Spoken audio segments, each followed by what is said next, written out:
O Goberno cede ás presións de PP e Junts e aproba o decreto para a suba das pensións desvinculando o das medidas para evitar desafiuzamentos e do resto do chamado escudo social.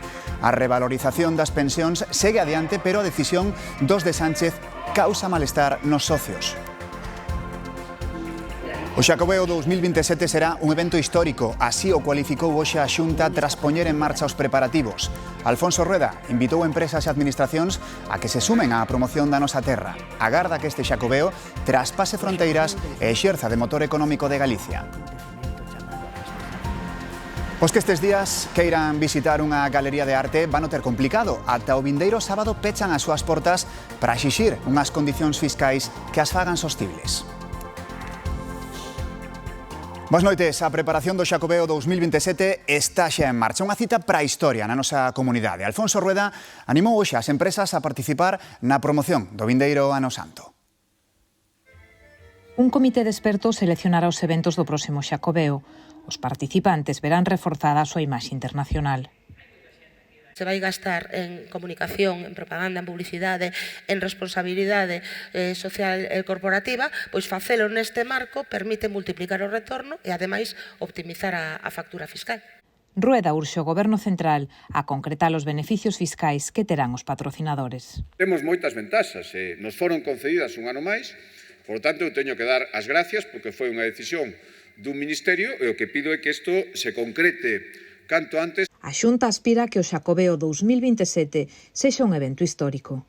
Aquí estamos pensando dende os grandes eventos que ten que habelos e que son tamén marca Xacobea ata os máis pequenos, que chegan aos recunchos máis pequenos e que teñen cabida tamén perfectamente, que poden ser financiados e amparados.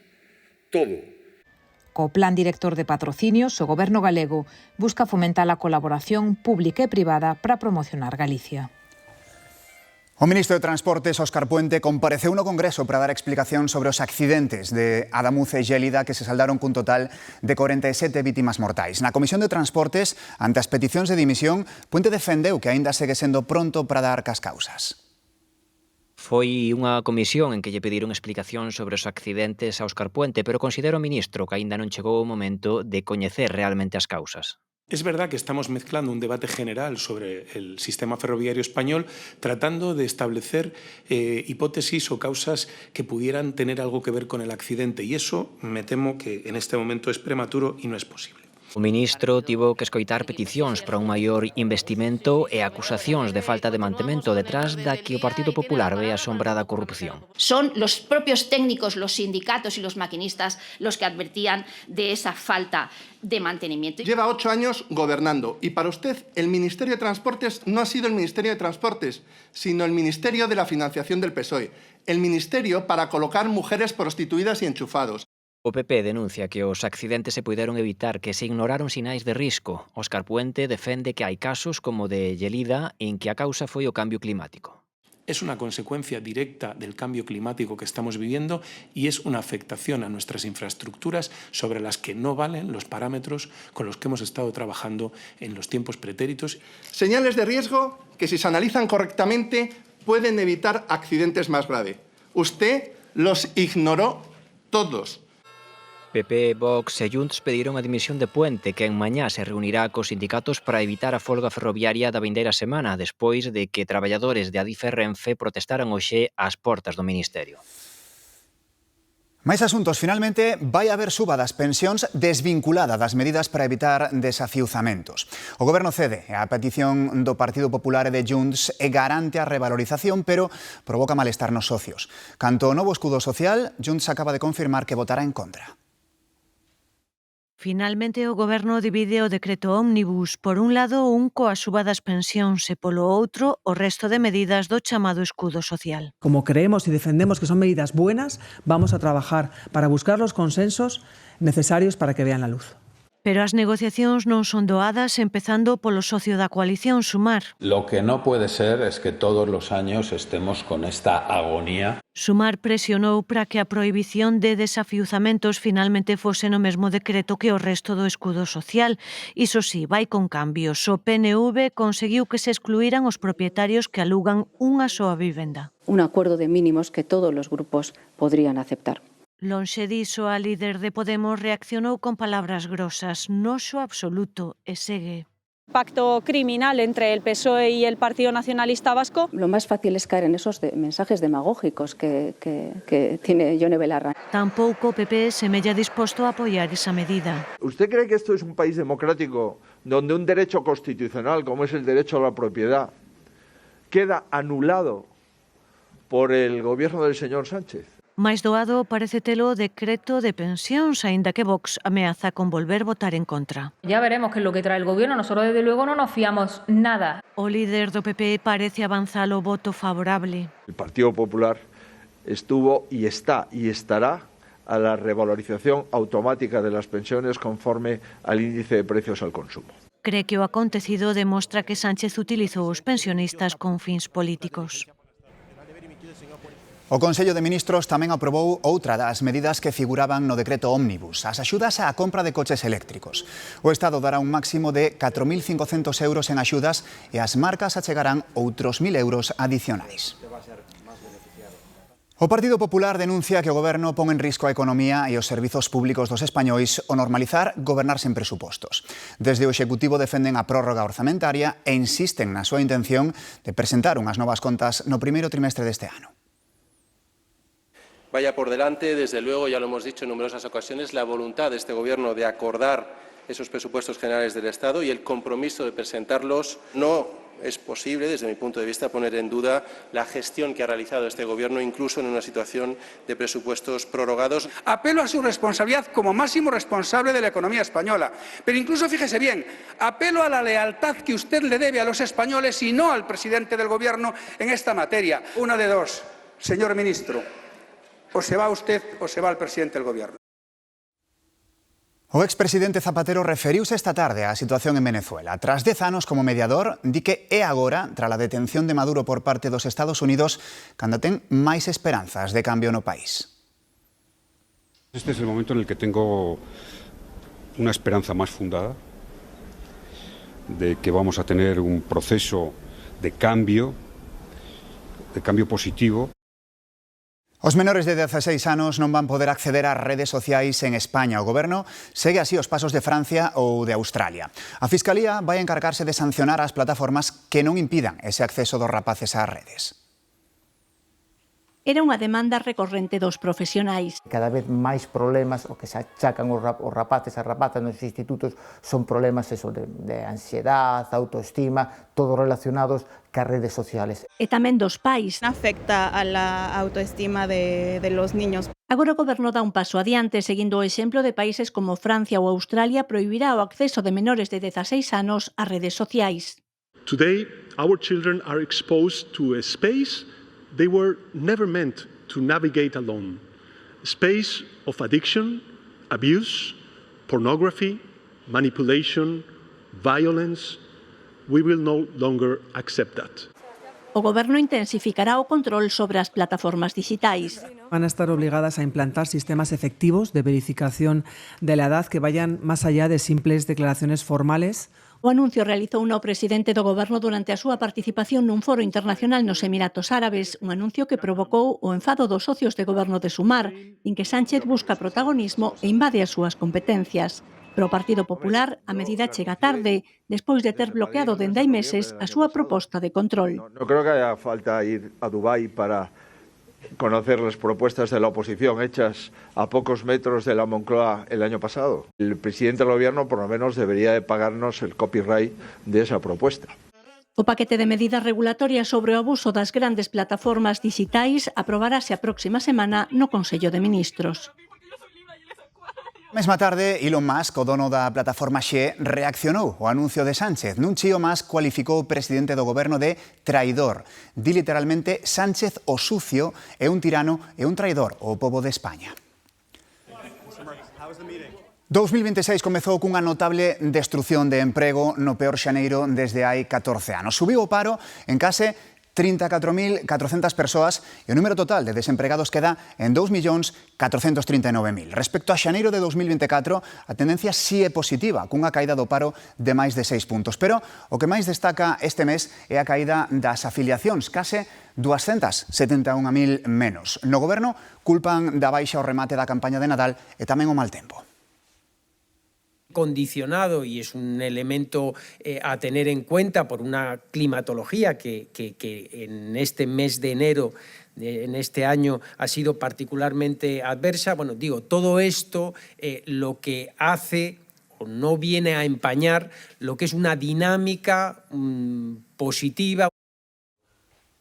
En Galicia tamén subiu o paro o mes pasado en máis de 3.000 persoas, un 2,7% por riba da media estatal. A interanual é positiva, baixou o paro 5 puntos. O número de desempregados queda algo por riba dos 115.000. Canto á Seguridade Social, tamén se destruiu emprego o pasado mes de xaneiro en Galicia con case 13.500 afiliados menos. Na Xunta valoran que non cambia a tendencia positiva do último ano.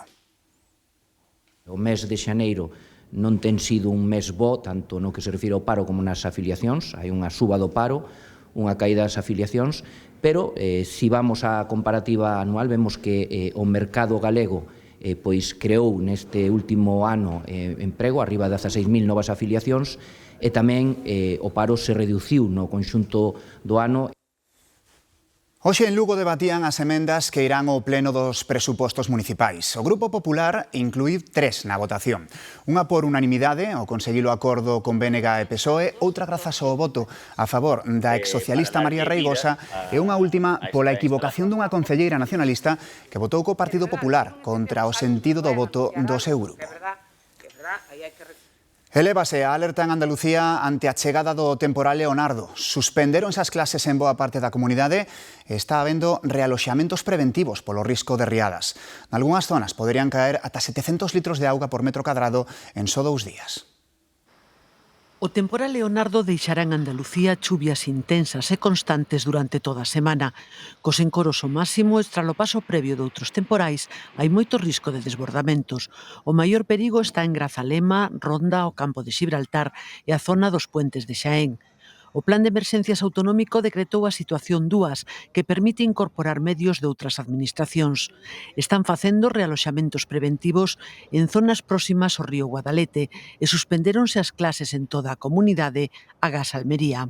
Los expertos nos advierten de que cualquier zona que se haya inundado en los últimos 50 años podría volver a inundarse ahora. Por tanto, mucho cuidado y mucho respeto al agua. A situación e as medidas a tomar vanse ir reavaliando nas próximas horas, pero xa se movilizaron unidades da UME para colaborar ante o que poida ocorrer. O vento xa causou decenas de incidencias e a terra din xa non pode absorber máis auga e en algúns puntos da comunidade poderían caer 700 litros de auga por metro cadrado en 2 días.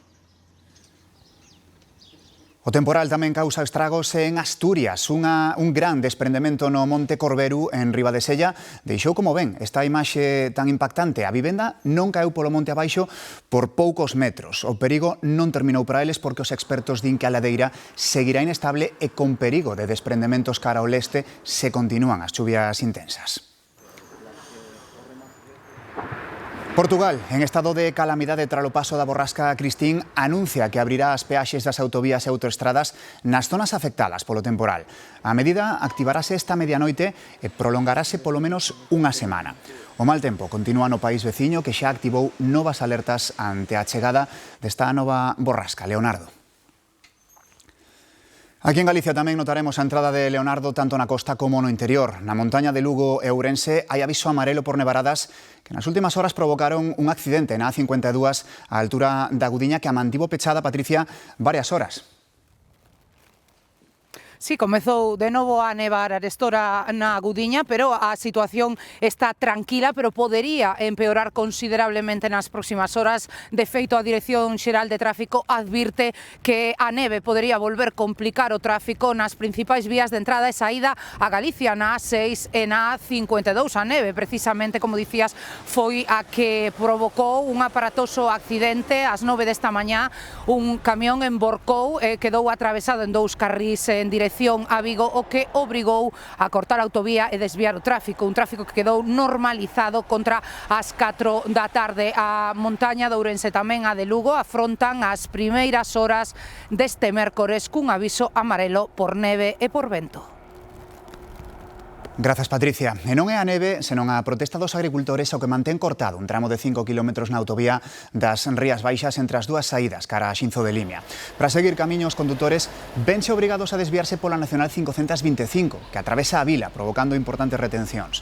A intensidade do tráfico é moito máis alta do normal, con turismos e vehículos de gran tonelaxe, os que se unen traballos de conservación nalgúns tramos da estrada. E no mar, parece que os mariñeiros van seguir en terra e as prazas en peixe fresco. Un día máis están activados avisos por forte temporal en toda a costa galega. Andrea.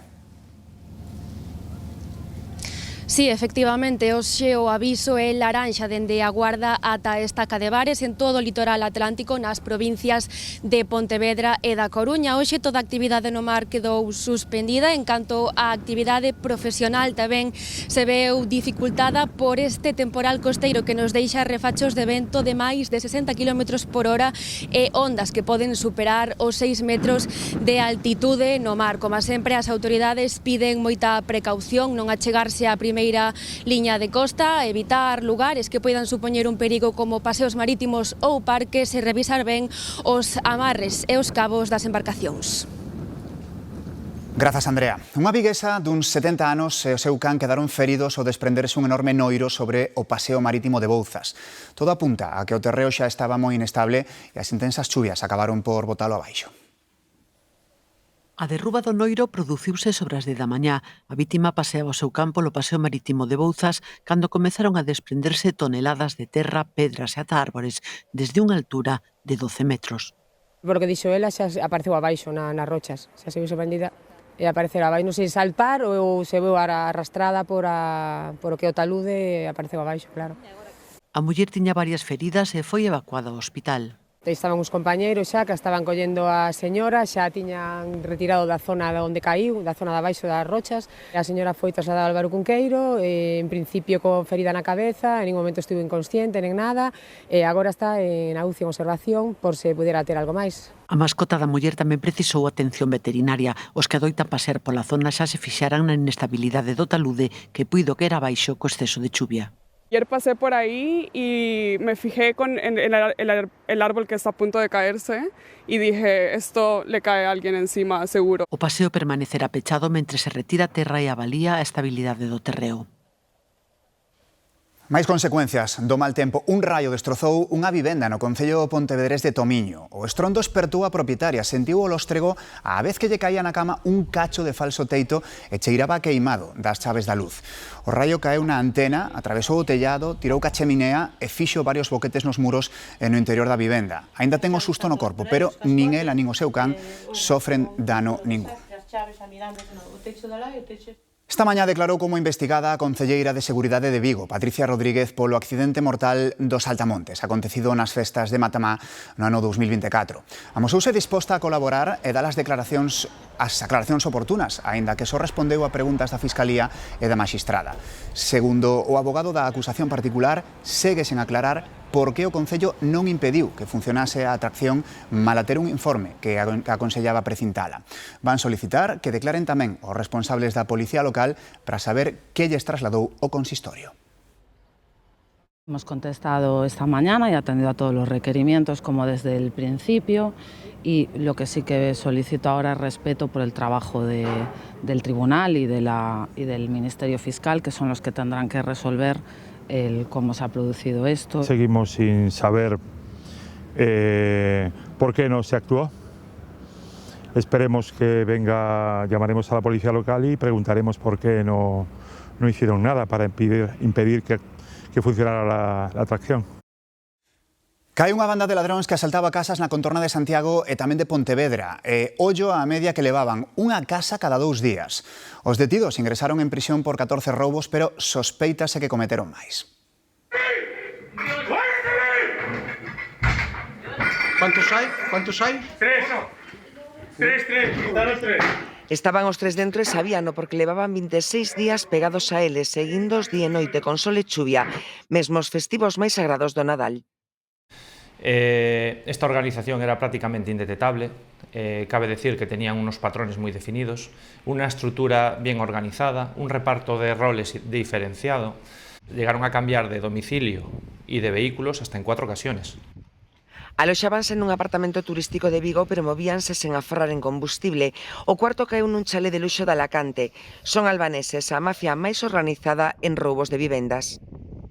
Es mucho más difícil trabajar este tipo de organizaciones. Desde el momento que se asientan aquí, adoptan una serie de medidas que no son propios de la delincuencia autóctona, que planifican el robo, planifican la huida, planifican el método de acceso. Entraron en casas de Santiago, de Trazo, de Vilaboa ou de Redondela, tamén en Marcón e Tomeza, en obxectivos que cumprían un mesmo patrón. El integrante los dejaba en un lugar, caminaban monte a través, llegando a caminar 7, 8, 9 kilómetros a través de monte. Accedían a viviendas muy próximas a las zonas boscosas. Só queren cartos e xoias de valor como este reloxo duns 3.000 euros. Recuperaron nun zulo que tiñan preto de Santiago. Os 4 albaneses ingresaron en prisión por 14 roubos, pero sospeitase que están detrás doutros moitos máis. Nin sequera se descarta que sexa coñecida como banda do Volvo. Máis asuntos, o San Brais celebra hoxe o seu día grande en moitas localidades galegas. Na parroquia viguesa de Bembrive está a romaría na que se combina a devoción relixiosa ca gastronomía popular e a festa invernal por excelencia. Milleiros de fieis acoden ao templo para participar na misa e venerar o santo protector das Gorxas. Declarada de interés turístico de Galicia, a parte espiritual complétase ca gastronómica, con máis de 20 furanchos onde non faltan o viño novo e as tapas tradicionais. Todo aderezado ca música das bandas e das charangas. As galerías de arte están pechadas. Trátase dunha protesta polo IBE que teñen que pagar, máis elevado que noutros países veciños. En toda esta semana non abren o público para que pensemos que pasaría se non existisen. Galerías. Estamos todas as galerías ca porta pechada, traballando dentro, eso sí.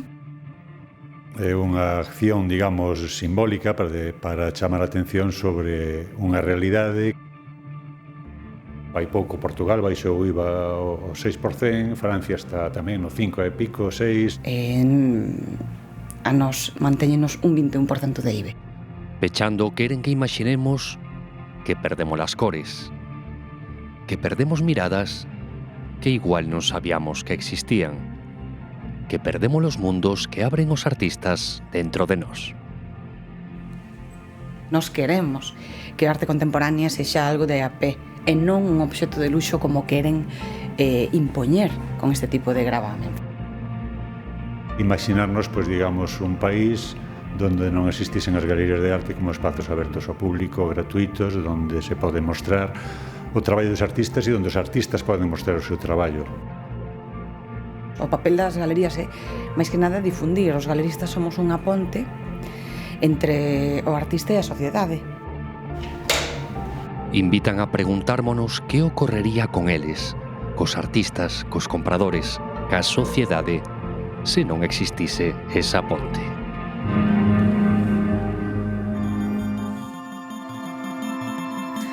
Xe queremos que coñezan a increíble historia de Vesna Vulovic, a persoa que sobreviviu á caída desde máis altura da historia. Ano 1972, Vesna é azafata, vai a bordo dun voo comercial das aerolíneas yugoslavas entre Estocolmo e Belgrado. A metade do traxecto, unha explosión parte o avión en dous, a 10.160 metros de altura, a 10 kilómetros. As polas das árbores e a neve das montañas serbias axudan a amortecer o impacto. Un leñador escoita os berros de Vesna e mantena viva ata que chegan os servizos de rescate. Sofre fractura de cráneo, pelvis, costelas e pernas, pero está viva. Quédalle unha durísima recuperación física. De feito, conseguirá volver a andar, pero as maiores secuelas serán as mentais. A fama, que foi o que peor levou, e a síndrome do supervivente, a culpa e a angustia que experimentou durante toda a vida por ser a única en sair viva. Ata mañá.